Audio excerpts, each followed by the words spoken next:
хора, ние сме Гъма Иван Русев и в днешното видео дойде най-очаквания момент, именно яйцето в главата. Между другото, никой не написа коментар. Така де, написахте, но всичко беше равно.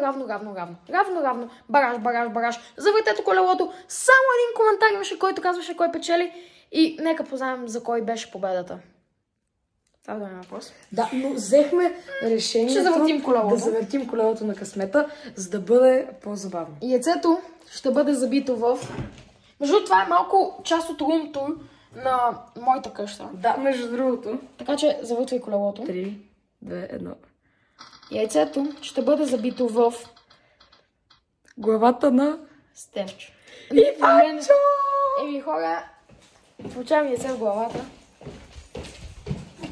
Само да ви покажем яйцето. Ти ще бъда добър човек и да си забием и двамата яйца в главата.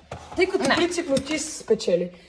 Да, между другото това ще забием и двамата яйца. И чак само да подготвим яйцата. Решихме, че... В смисъл, той реши от пълно честност, че и на двамата ще забием яйце, защото уж съм спечелил един. Добре, и на двамата получаваме яйце. Това е рум-тур пък на банята ми. Дано ви харесва. Това е просто баня. Така, първи е... Иванчо. Стефчо. Ти си там. Добре, камък на Ти пък загуби. Вече си вкарай. Спия яйцето цяло си. Ето сега играем. Така, камък, ножица, хартия. Раз, два, три. Раз, два, три. Раз, два, три. Раз, два, три. Изме! Чакайте, снимай. Така. Да, хора, започваме. Малко проблеми с тока. Малко ли? Малко спря лампата. Така, аз викам тук да го оставим на дръжката. Да, ние ще го оставим тук на дръжката. Ама няма да се вижда. Абе, снимай за хората. Добре, ето ще снимам как чупя. За вас. Ама, малко по-кампания. Ама не, ти си влез тук. Моля ви, само... Ай, ще не си отсъпвам проблеми.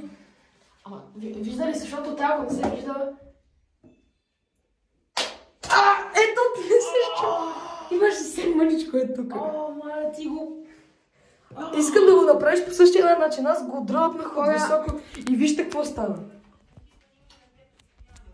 Яйцето се заби. Ама ти ще го гледнеш така. Чакай малко да не си отсъпвам бързата. Ще не съм у нас все пак. Ти читваш, наркоман. И това е от Стефчо. Ти читваш, ще го направи по-гнусно. Чакай бе. Окей, хора, това беше от нас. Чао!